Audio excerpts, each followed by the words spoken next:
Ooh, what's up, Philadelphia sports fans? I am Anthony Pinto, And I'm Kevin Christian. and we are War Room Philly. Welcome to the War Room, everyone out there. Kev, how you doing today? I'm good. I got a little beach time in today, so Oh yeah, other than the sunburn, it's not too bad. where? What beach, if you don't mind me asking?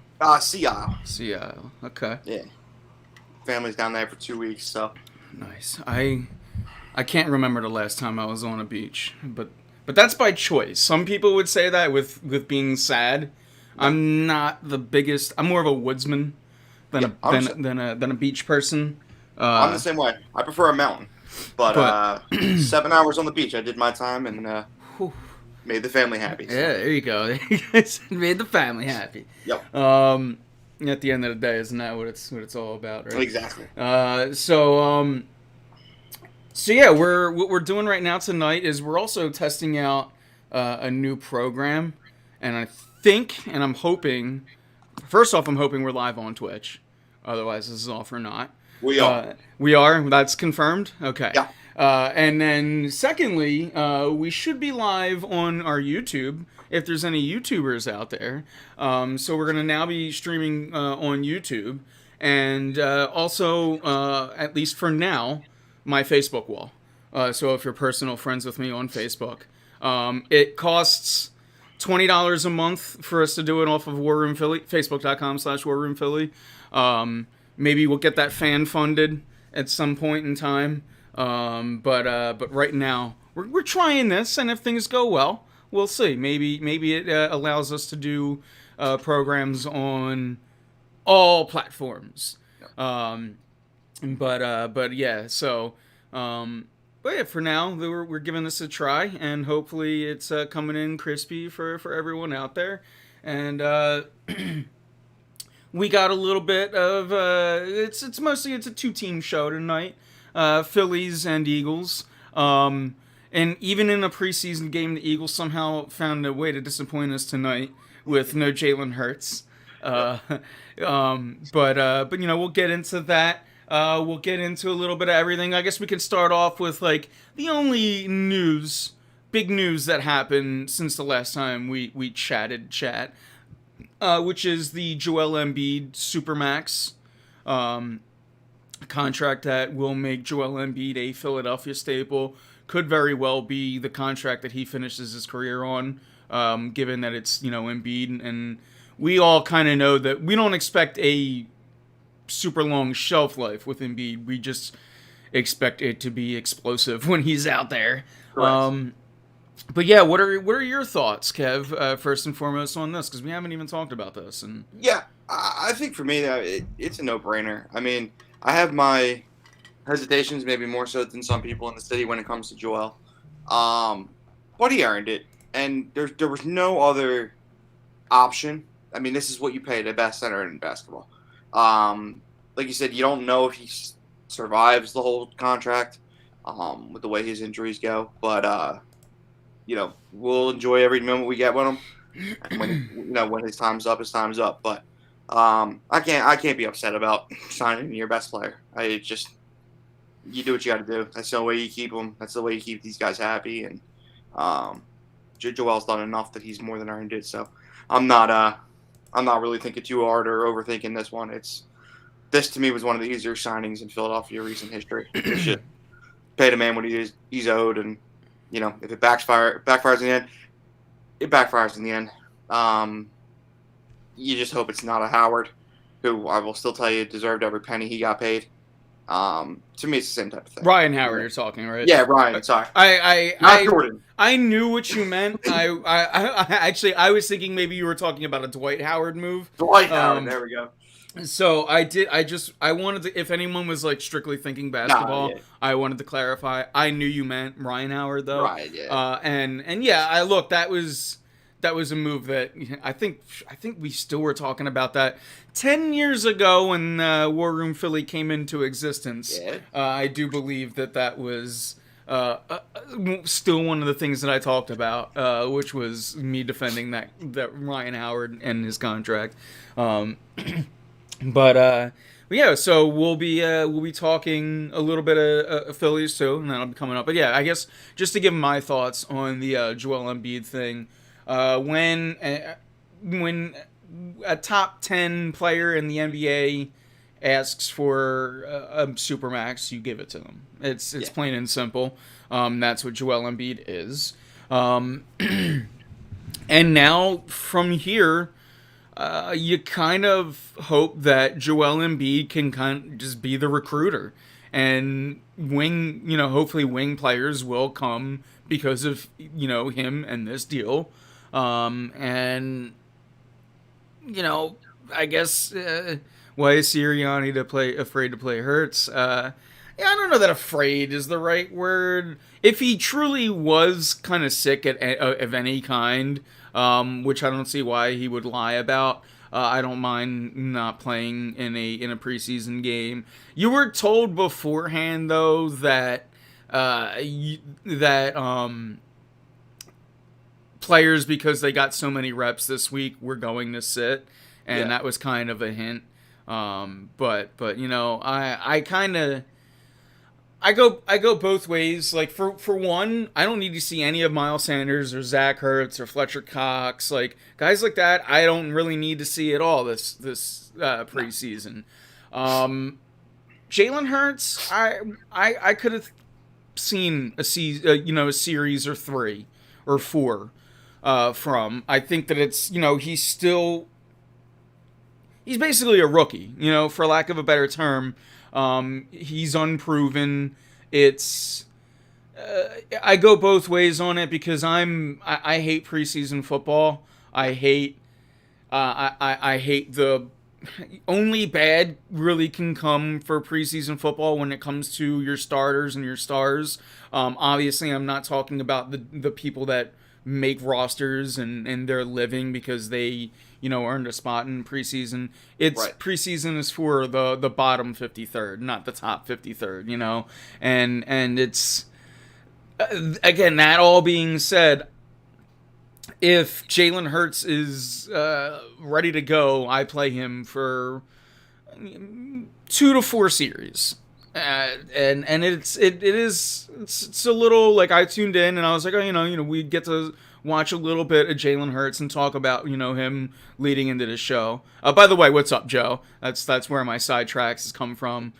For anyone else not paying attention to chat, and if you're like, why did you randomly go on this? We got chat and chat, and Joe, your like name is highlighted in this like crispy green color that I think you may have changed it, and I like it. Oh, And it, I've got him in orange.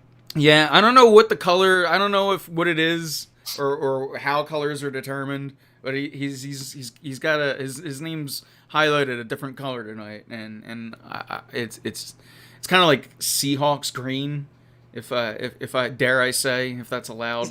But I digress.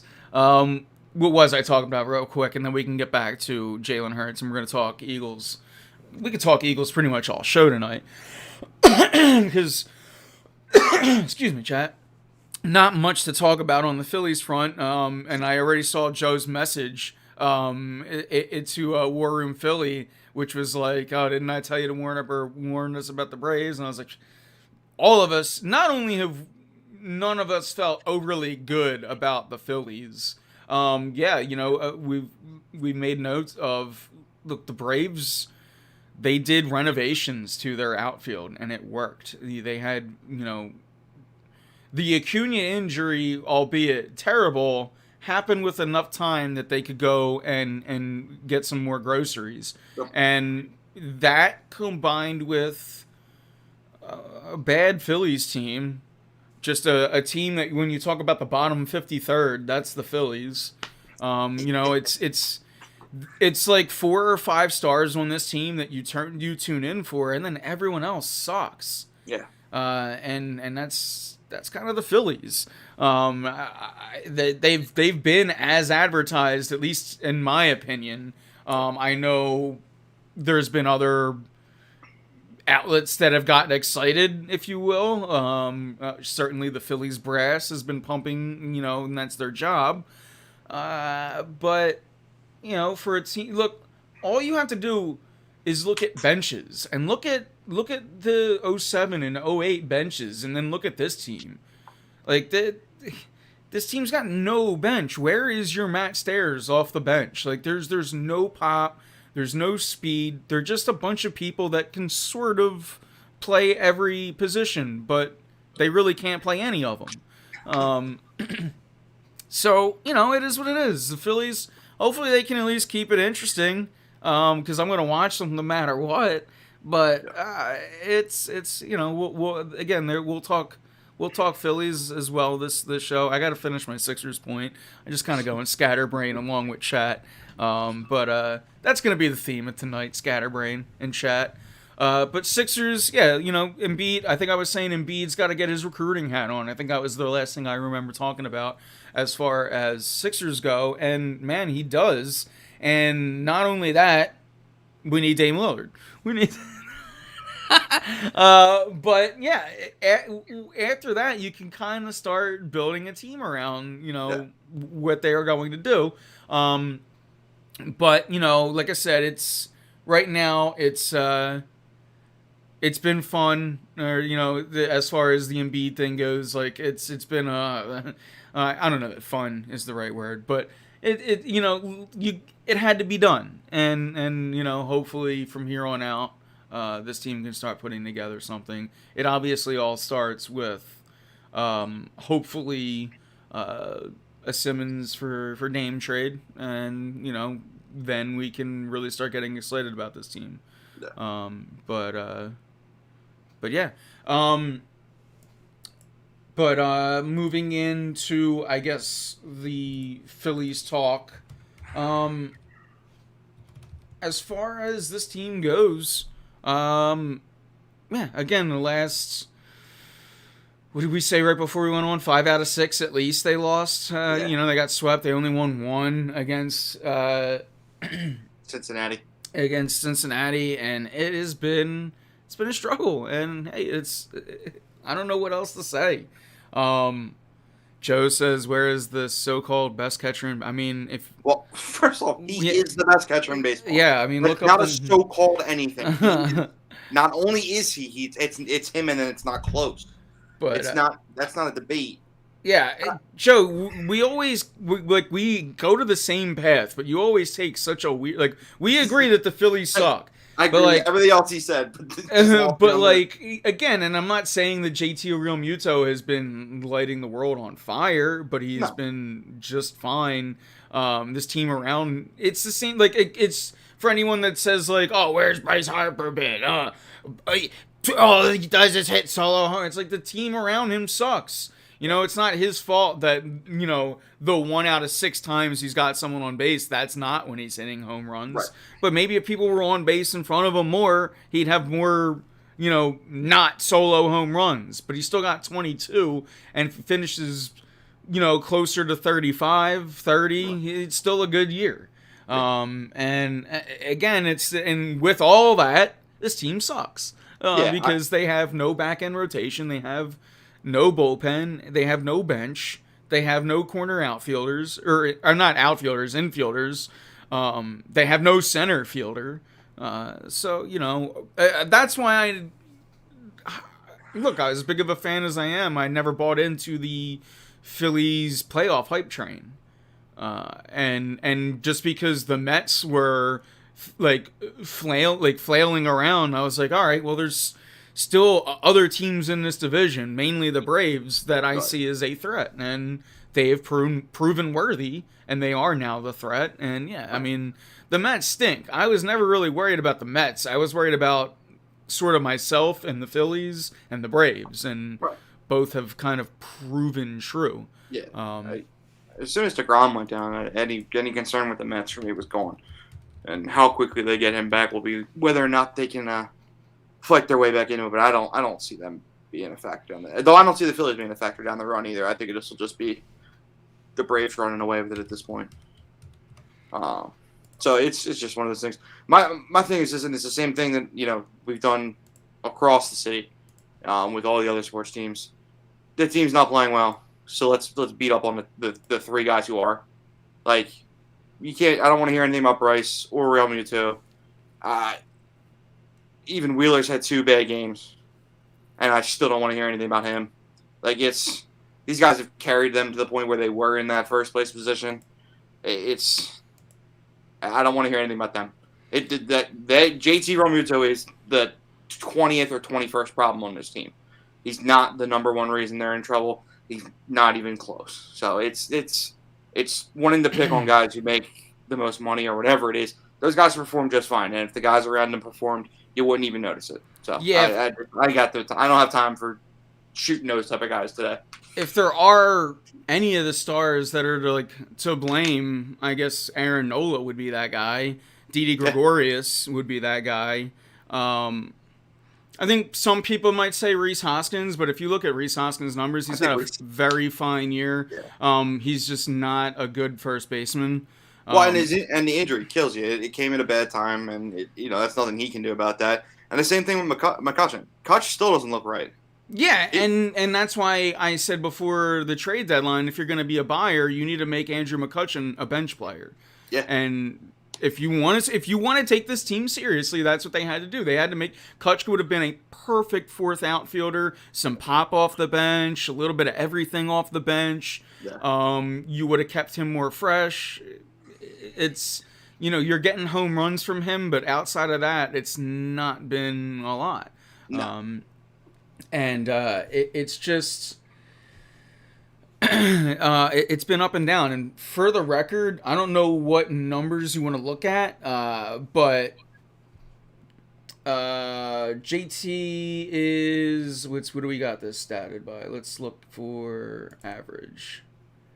For catchers, he is third highest in the MLB for average, on base percentage, second highest slugging percentage, third highest OPS, third highest. Are we seeing a trend? So if you're really splitting hairs, then I'm no longer going to waste my time on this argument now, and we can go back and have real content. Yeah. Because sometimes, Joe, your comments don't deserve attention. It's not you can't accept that your points are stupid every now and then. It's not criticism. You're like, he's not the best catcher in baseball, and then you look at his numbers and he's top 3 in everything. Shut the hell up. You're dumb. The only thing he's not top 5 in the entire league is a Phillies problem. It's literally the only thing he's not a top 5 in. Every now and then, you just make stupid points to try to sound smarter than everyone in the room. And should JT be playing better than he is? Sure. Is the minimal difference between how well he should be playing and how well he is playing affecting this team? Absolutely not. The only thing I can really try to dig in is I can't remember him. He hasn't thrown many people out. I think he's got 2 on the year. I'm digging, and that's my biggest problem. But he hasn't let things go by him. He still calls a great game. He still frames, like the other night, he was getting pitches on the outside for, was it Nola? I forget who it was. It was one of the games against the Reds. It was the oh my God. I was at the game. The Wheeler game. Wheeler, you're right. When Wheeler could not hit a spot for his life, but JT just kept reeling him in. Consistently, the ump was giving the outside pitch that game. But yeah. But yeah, this Phillies again. This team, there's no bulb, and this is why I said that the nonsense trivial moves at the deadline when everyone killed me and said, oh no, they're great. I'm like, they should have been selling. Like, yeah, sure, these moves, like, okay, they got something for Spencer Howard, but they really didn't. And your organization is a total joke when your number one prospect can only get you 2 35-plus-year-old pitchers. So again, it is what it is. As far as so obviously we're not too high on the Phillies here inside the war room. No. So I don't know how else we don't need to keep beating the dead drum here. Yeah. Let's start moving on. and we can talk a little birds tonight. And by all means, chat if you got anything else that is warranted to talk about baseball wise. Let's get it in, Joe. I love you as always. Um, I think I called you dumb. You're not dumb, but your points sometimes are. I hope that part is. I hope that part is clear. And sometimes I get a little too over aggressive here inside the war room. Um, by the way, it doesn't look like I'm live on my Facebook wall, which I should be. I checked So that. I couldn't find it, but so I wonder, maybe the restream program didn't work. Again, like I said, should have ran a test right before we went test. live. I said I meant to run a test on this, but it has been. I'm so sick of the heat, and I know, chat, you're probably sick of me complaining about it. But the new warehouse that I'm in is even heatier, and and I'm just sick of the heat. And oh my god, and it's like the humidity and Oh, it's like gross. literally had 3 people comment on how sweaty my shirt was today. I was like, yeah, I can feel it. It's a cape. You're right. They're like, you should really get the dry fit shirts. I'm like, I have all dry fit shirts except for this one. They're all in the dryer. I was lazy this morning. Can you guys leave me alone? Oh my god, it was the worst day ever. But I digress. Speaking of getting sweaty, football players sometimes get sweaty. There's a segue. No, but you know who didn't get sweaty tonight? Jalen Hurts. Correct. And again, I think this was something that Joe and I can get back on the same page, and we were agreeing. I think I even saw him. I kind of was going on my own, and I didn't want to read too much of chat when I'm giving my own opinion. But I think I even saw Joe say he's unproven or something of the sorts. And Joe, Yeah. please you can give me your opinion again, and I can reread it. But yeah, Jalen Hurts isn't the story. He's not sort of the player that, again, if he has, assuming he does have an illness, that's fine. I'm not going to complain that he's not playing. Play on game 3, a couple starts or a couple series, all the same. Excuse me, I really needed that. But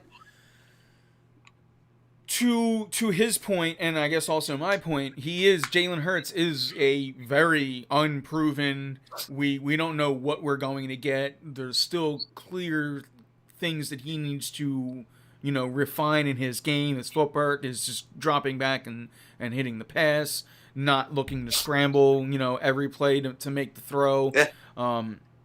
These are things that you're only going to learn with more and more reps. So I would have preferred to see him out there, and this is all based on him being 100% healthy. I was watching John Clark's warm-up videos. He was out there he was dancing. So, like, I understand the skepticism, and I buy in, even, dare I say, to some of the skepticism. But just for the benefit of the doubt, I will cover both ends and say, if he's like,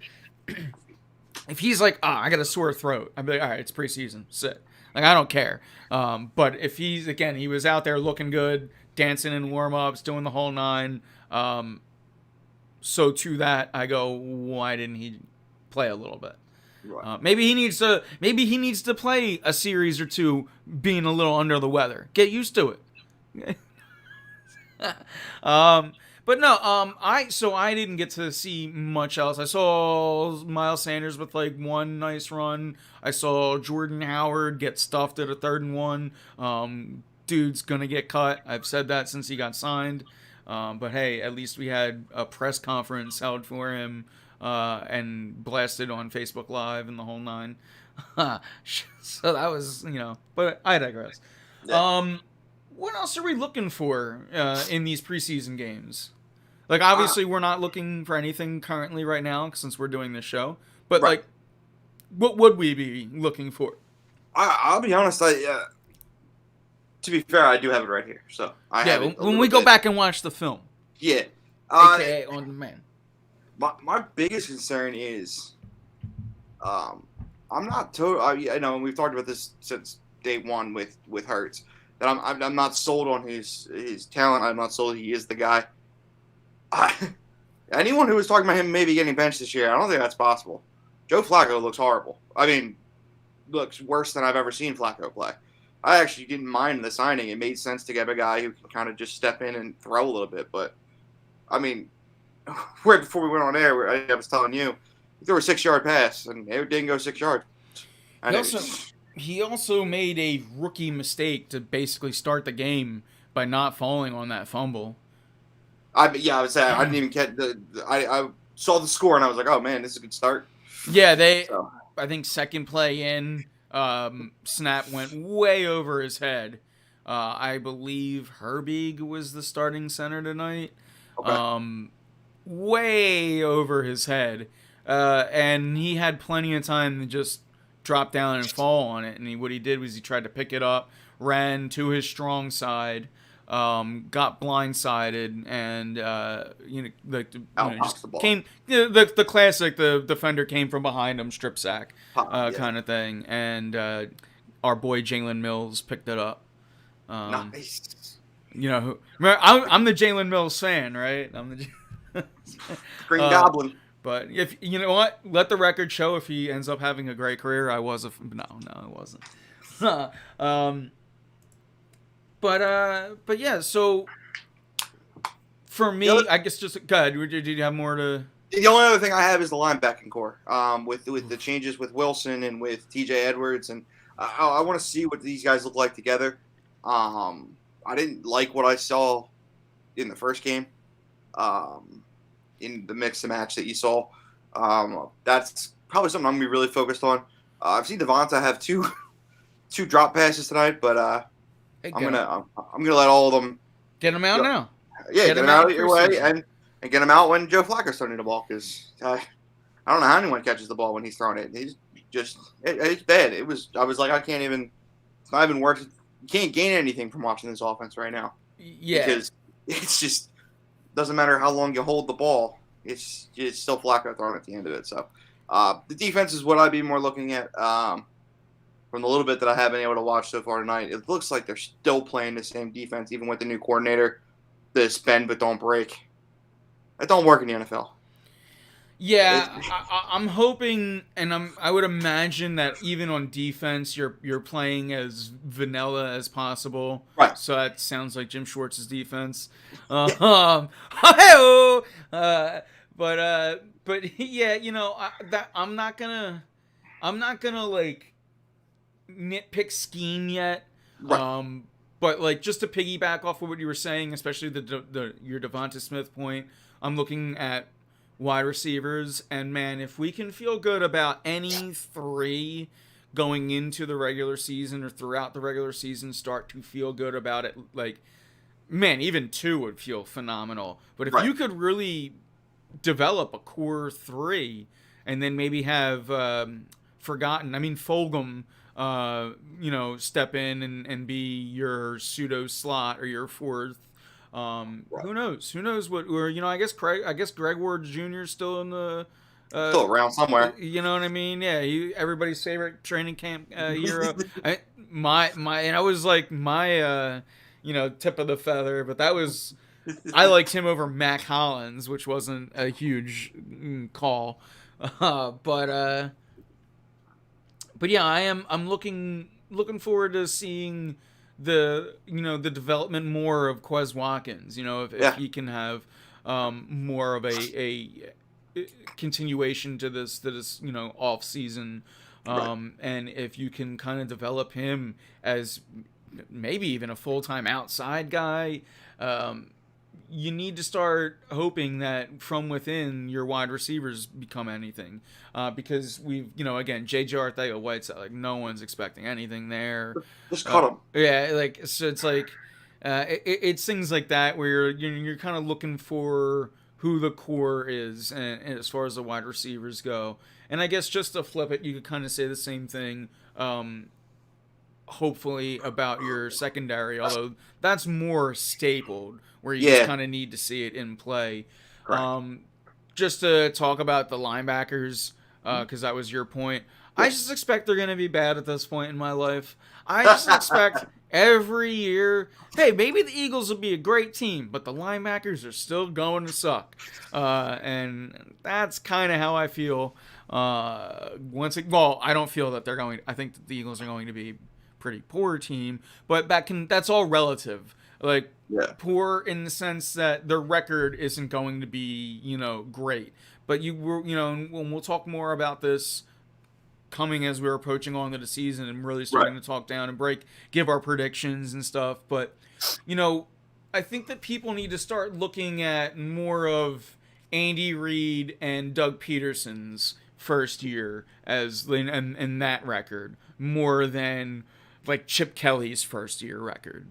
Right. And I tend to think that with where the team is roster wise, you can go 6-11 this year and feel really good about the future still. Yeah. And that's sort of what I'm hoping. Yeah. And again, this is going to be my mantra throughout the whole year. You just want to feel good about Jalen Hurts. You just want to feel good about Nick Sirianni.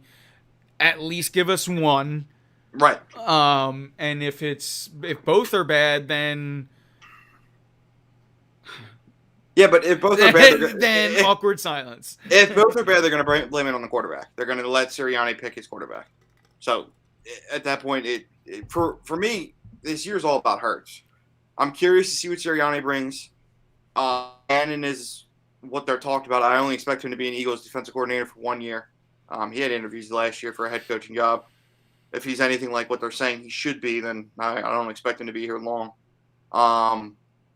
But yeah, I think this year's so much more important for Jalen than anybody else in the whole organization. Howie included, sadly. Yeah.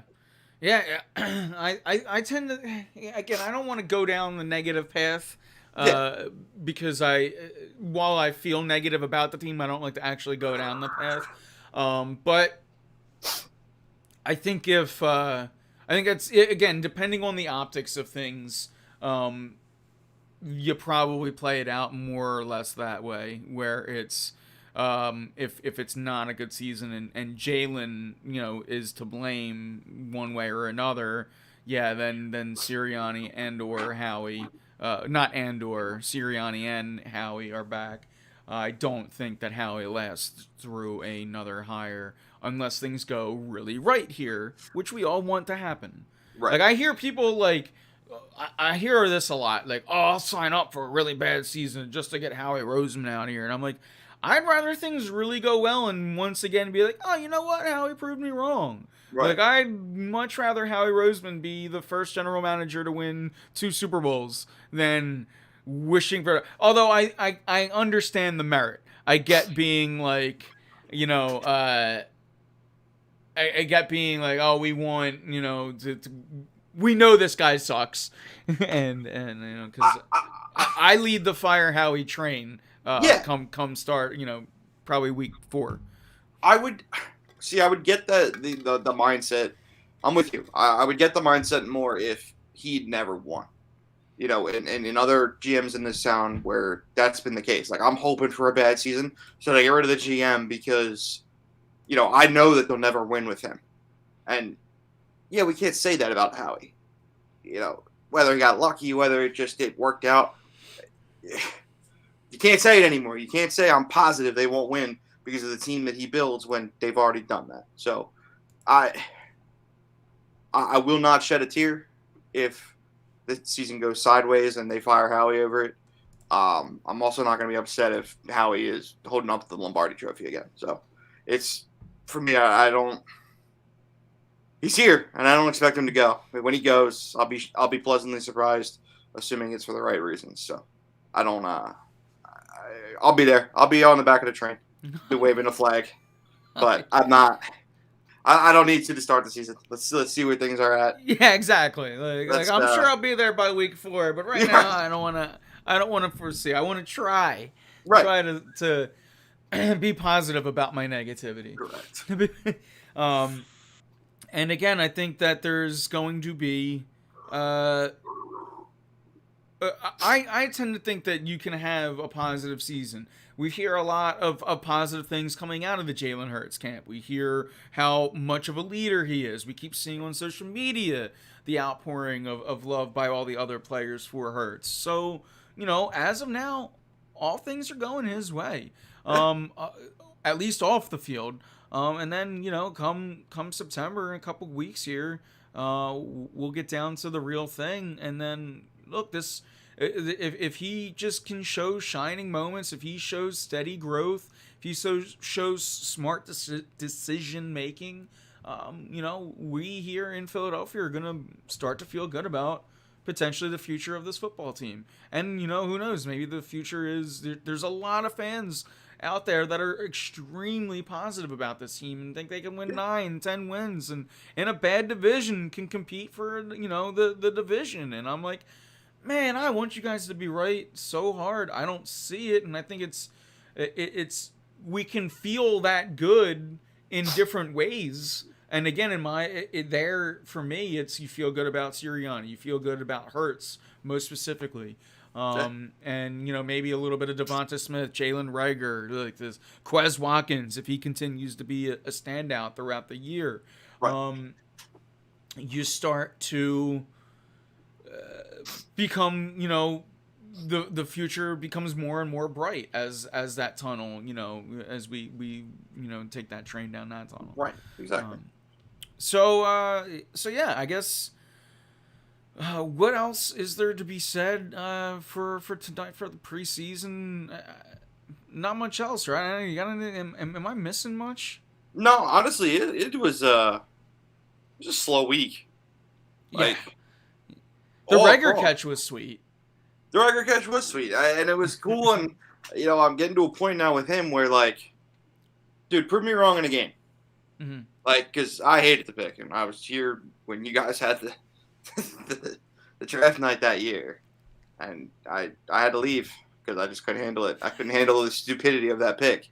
Um, I hope he pans out. Like that's my thing is like I'm not a Jalen Hurts guy, but I like him. I like the guy. I like the off the field stuff. I love the leadership that he shows. I hope like hell this guy knows how to do what he's got to do for this team to win. I don't see it.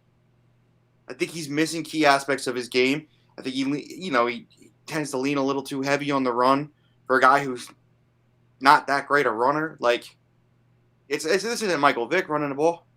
So stop. It's not Lamar Jackson. He can move. He can pick up some yards for you, but I want to see what you can do with your arm. I want to know that you can make those big throws because this line's healthy for the first time in a couple of years. So like Until week 4. until we got I was gonna say one. I figure by the end of the night somebody goes down. But you shouldn't have to be running like that. If you have Brooks and you have Kelsey and you have Johnson, you shouldn't be running like that. You should be able to sit back there and fire. So I want to see that from him, and I hope like how he shows it. This is not a. I'm not going to be upset to be wrong at all, because I like the guy. This isn't like a bad personality, and you just you don't like having a guy on your team. This guy's great. I hope he pans out. Like I said, I'm just not sure he does. And my biggest concern with this division is got lucky last year with Dak not playing. Whether you think he's a top 10 quarterback or not, who they had playing quarterback, he's significantly better than. I don't think their defense has gotten that much better, but it doesn't matter. If they can start scoring with anybody, they're going to get more wins than they had last year. And that Washington defense is disgusting. I mean, and it's Ryan Fitzpatrick now, so you're guaranteed a bunch of random magic wins because he can't help himself. So I think you've got. I don't think you're looking at another year where you're 6-11 is going to sneak you into the playoffs because the division's so bad. I think you got to be a good team this year to get in. So I think I don't see them being competitive. Just like you said, I'm hoping for a year of taking the positives and let's move towards next year with the 3 first-round picks. Get healthy, Carson. Yeah. Well, now I gotta get on that one too. But I have I have as far as hold on, now I got to just get to the Carson Wentz thing. So here's my thing with the Carson Wentz thing. I don't want the first round pick. I'd rather a high second round pick because I think the difference between if Carson Wentz plays, then the Colts are going to be a good team. At least I believe. And if he plays the 75% of the snaps, you're going to probably get a low first rounder.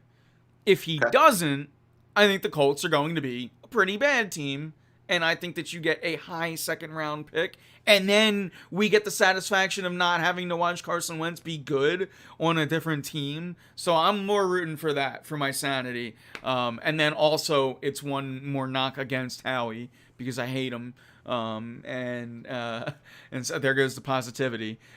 So here's my biggest worry, and I'm not I want Carson to succeed. That's just me personally, but we've had this conversation before. My biggest worry is he rushes back as he's done before in typical Carson fashion, trying to, especially with Nelson having the same injury and declaring he will play week 1 no matter what. Carson's playing week 1. That's just he's too much of a in his own mind that if someone has the same injury as I do, he's going to make sure he plays. So if he rushes back and he gets hurt and he misses the rest of the season, well, obviously he's not getting to 75%.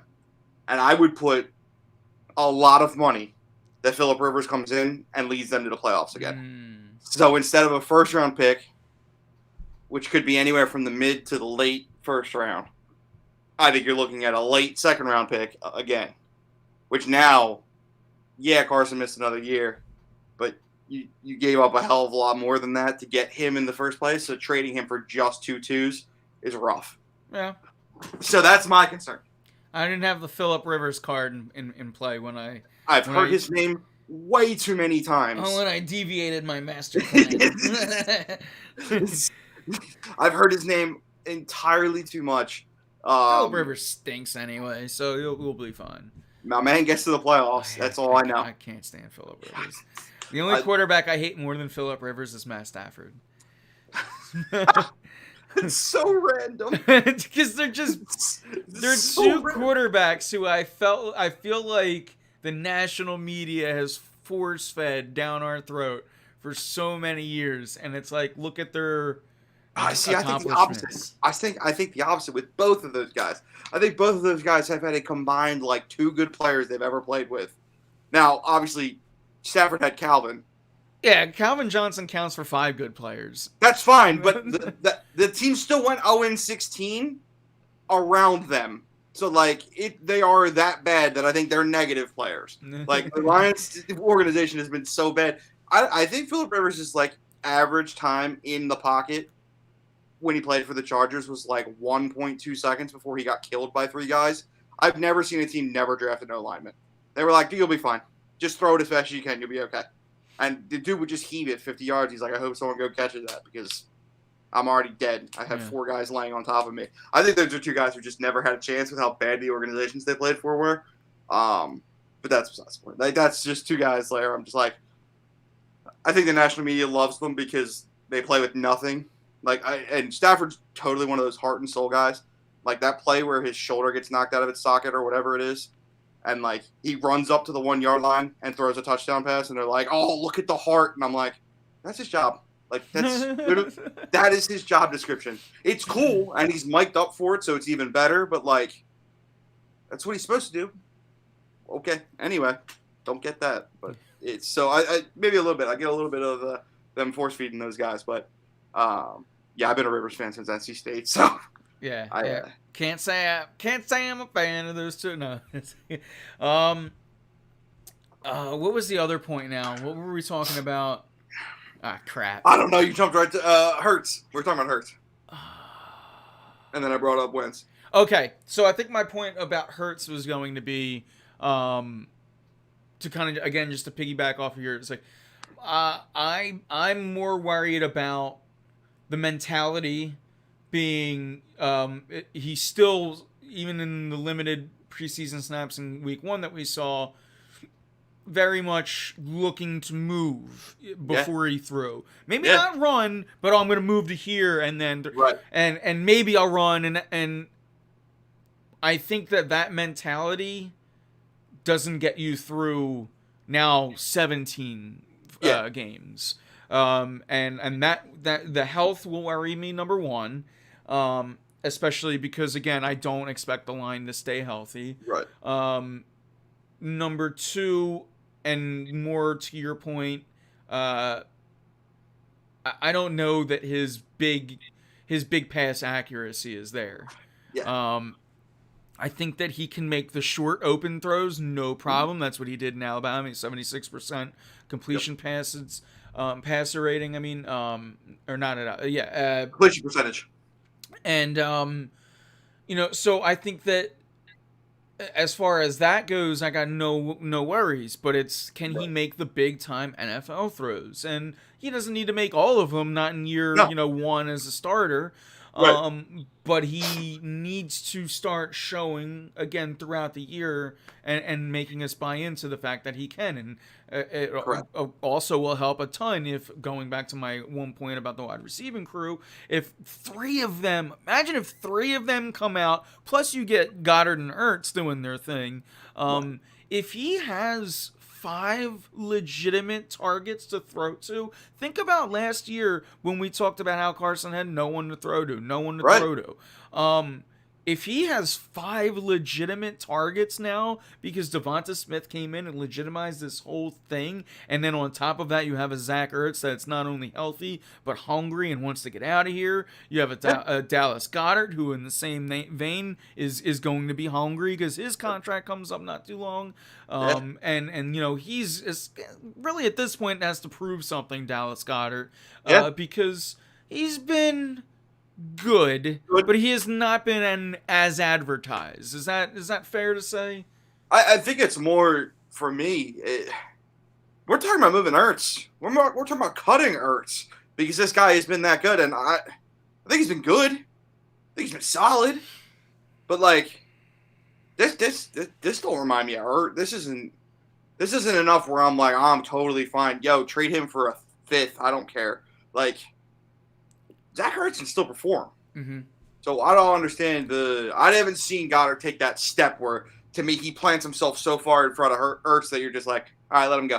Mm-hmm. Because you already got a guy who's better. I still think Ertz is a better player. I would have never cut Ertz for nothing. Oh, I agree. I'm just saying. I wasn't saying that. Was more because for one, still producing.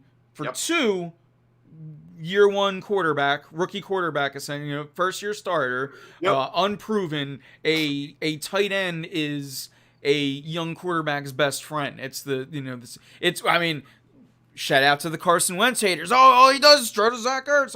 I'm like, maybe it's because Zach Ertz gets open all the time. Right. And catches Because everything. Nick Foles came in and threw to Zach Ertz a lot that season too, right? So both seasons, as a matter of fact. Yeah. It's because, well, Zach Ertz gets open because he's, one of the top tight ends in the game. Not the best. Don't want No. to say the best. I don't know if Joe's still out there. Don't want to agitate him. But not the best tight end in the game, but top 7? I'd have a hard time naming 7 better. That's what I'm saying. Yeah, and that might even be rough. Like, he might be top 5 still. And honestly, I think, and I'd be okay if someone said 7.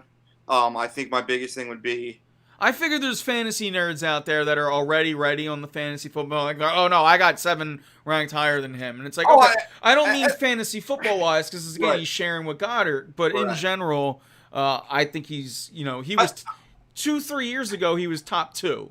right. And I think if anyone's got him 7 now, it just writing him off due to an injury-riddled season instead of actually seeing him decline. I agree. So if you're dropping Kittle down in your rankings and you're dropping Ertz down, all right, I get it. But, I mean, based off of what I think they can do this year, I think he's probably still a top 5. But like I said, I'm okay with 7. You got a couple young guys who can really play the position at this point. Hawkinson, Waller. Yeah, all right. Maybe he's closer to those guys now with his age, but you're still talking a top 7 guy at his position. And again, for me, Goddard's not better. Goddard's not top 6. Yeah, and he might be close. To but piggyback off that too, I haven't seen the consistency in his hands. Number one, Correct. I see too much of the drops, as did everybody. Yeah. Maybe that's new regime, new quarterback. Maybe you watch that slate clean, and everyone can now finally get. And Nick Sirianni, wide receiving coach. Hopefully, if anyone can start making a team catch, it would Yeah. be him. And you see hands on with every group. Yeah. Nick I like what Sirianni. He's I like what been I'm saying. for everyone that was talking ish. They're kind of now being a little impressed by Sirianni, and that's why you can't just judge a coach on an introductory press conference. Although I did. Especially not on a prep. Like most of these guys can't read, let alone try and speak a full sentence. So why we're basing whether or not they can coach football off that, I have no idea. Nice pick, Flacco. Good job. Oh, man, I haven't even. I just glanced. I keep forgetting that it's on, and I considered leaving it on in the background. But I'm like, man, every time I do that and I watch it, I don't like. I don't like to say You're it. not missing it. You're not missing anything. So where are we at in the game? About to go into halftime. About to go. Is Flacco still playing? Flacco still playing. Just threw a ball that was not even. They're trying to hide Mullins. I guess. This isn't much better. It's 19-0. Well, I guess you got to get Flacco ready too. I guess he's got to get. Yeah. This is his probably his game. Mullins will probably play like all next game, and maybe some other dude who I can't even name. You figure Jalen's got to play next week. I would have him 3 series, 2 to 4, 2 to 5.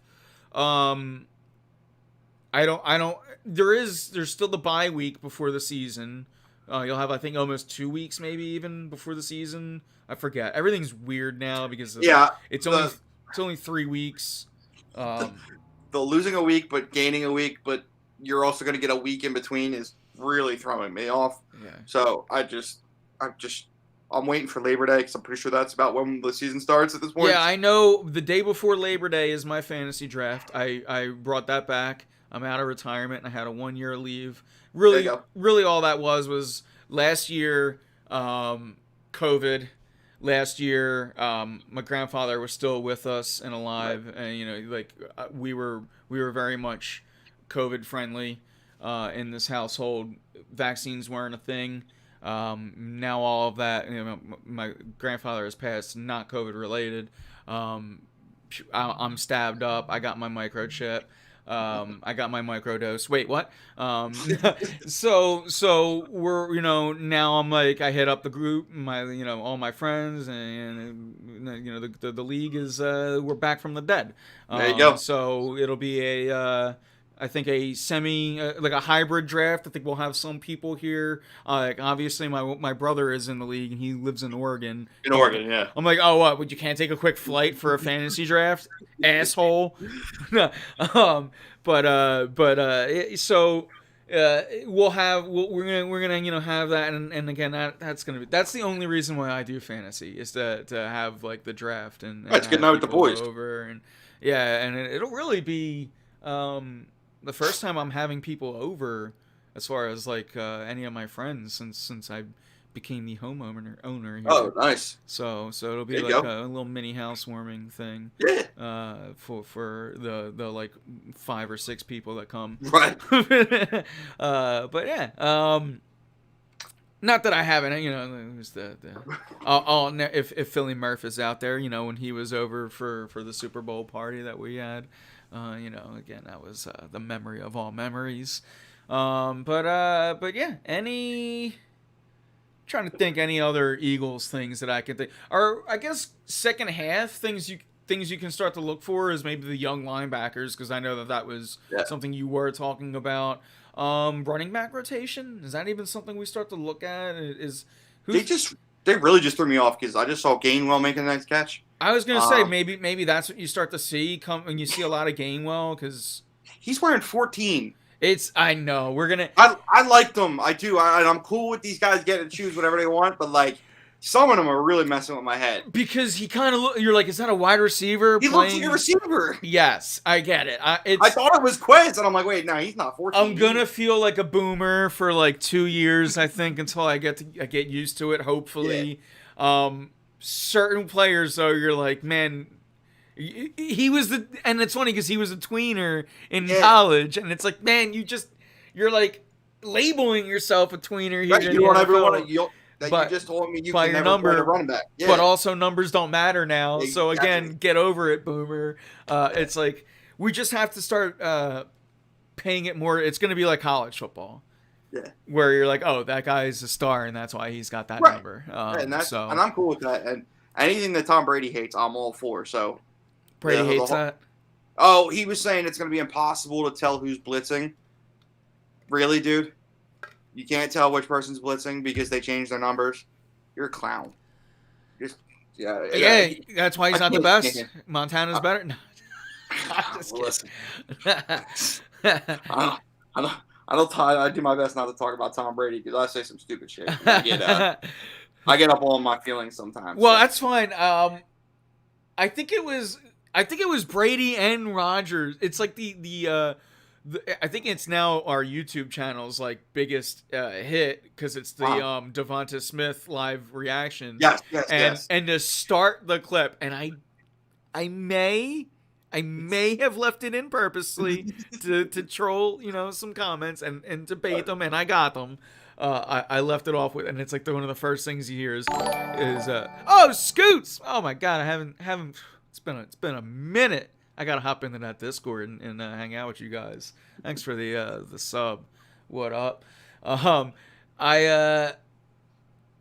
I forgot what I was saying because I got excited by a Prime. The beginning of the Devonta Smith. Oh yeah, or video. It's Greg like being like, oh, Tom Brady stinks, and I'm a Michigan fan, and it's like. It irks some people like, really, Tom Brady stinks, you idiot. And I'm like, yeah, they missed a lot of the beginning of that. It was a long show, and I love it. Yeah. But like I said, I get myself in trouble when I start talking about my opinions on. It's kind of like LeBron, where some people the hatred flows and it gets clouded, and I've been there. I used to worship at the hate LeBron. I still don't. LeBron's a Laker. I hate LeBron. Like, I just am not a LeBron hater. Like, I'm willing to see that he's a good basketball player, and maybe I think I usually end up trying to separate it like this, which is, I would take Rodgers and I'd take Manning before I take Brady. But God, the dude knows how to win.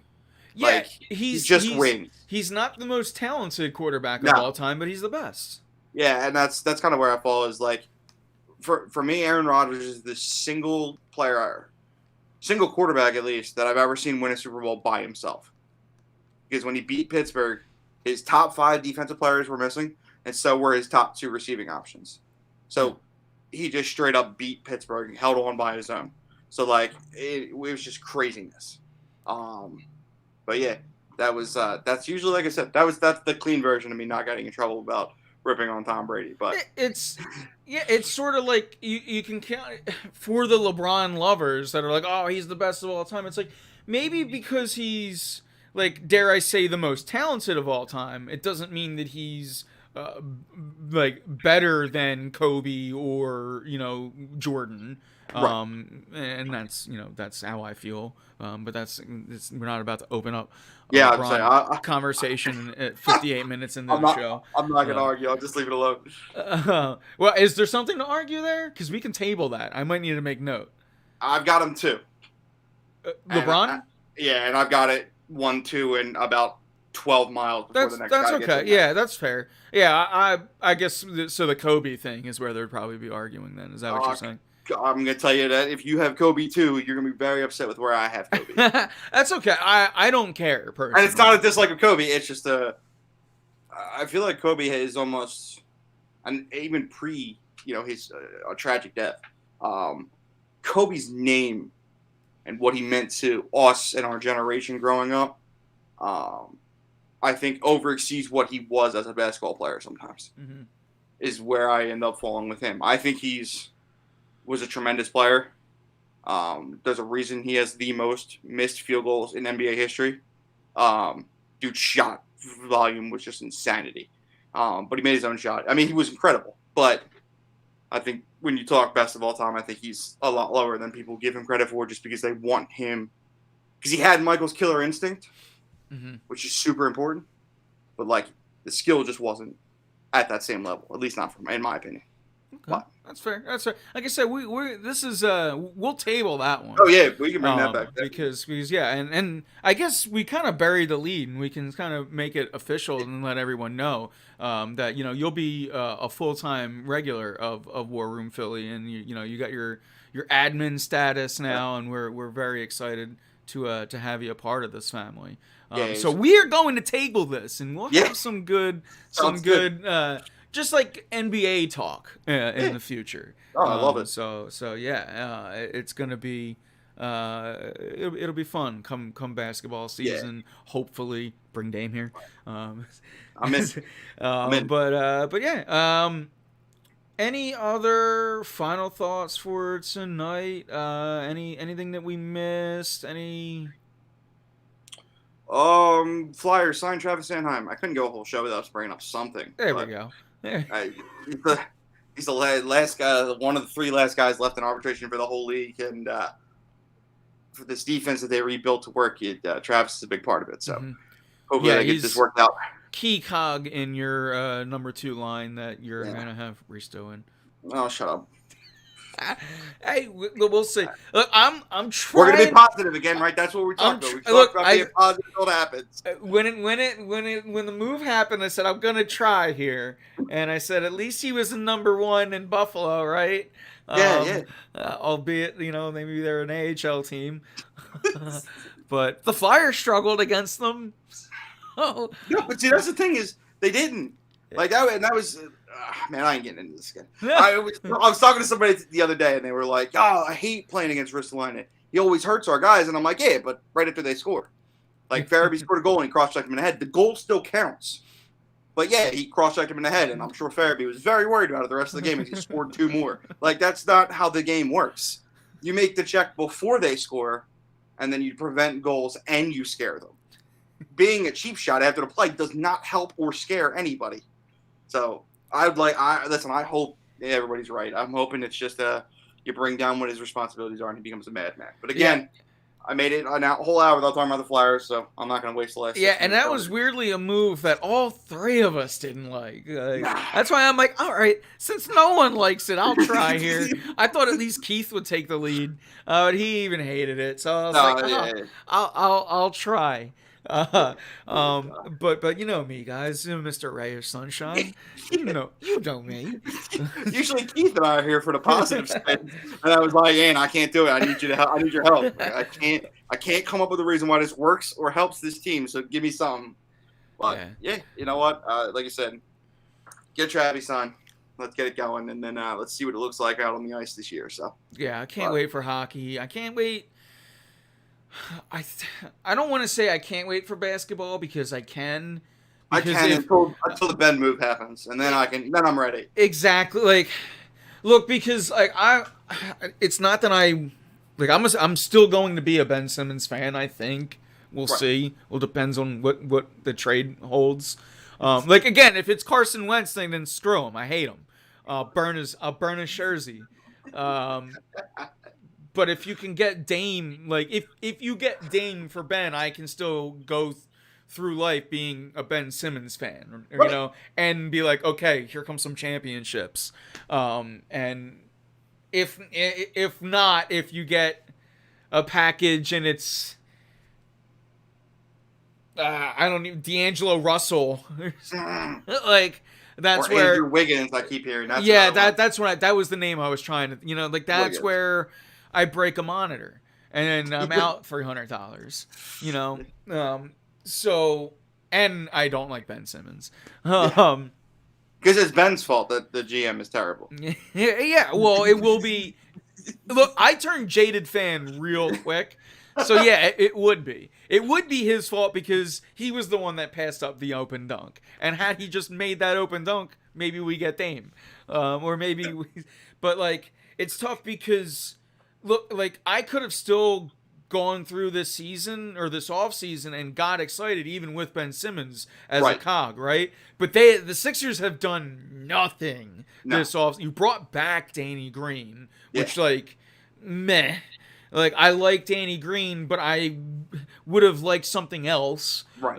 You brought back Furkan Korkmaz on 3 years, which is insane to me. And didn't bring back Dwight. You So didn't yeah, bring back Dwight, although I do like Andre Drummond. right. I don't mind it. I'm a Dwight Howard super fan, so I'm gonna still hold the butthurt. Right. But I think that Andre Drummond is probably a better basketball fit for this I agree. team. I think he's gonna give you a lot of this. He's gonna eat up rebounds just like Dwight did. He's gonna be a monster inside just like Dwight did. I just think that he's going to, for better and worse, he's going to have a more level head. Yeah. See, my biggest worry with it is this team needed something that could rotate into the starting lineup, and he can't unless Joel's out, which means the team's in trouble anyway. Like, it almost reminds me of the Horford move without it being the crazy money that Horford got. Yeah. But, like, you spent a lot of money on it, but I don't know.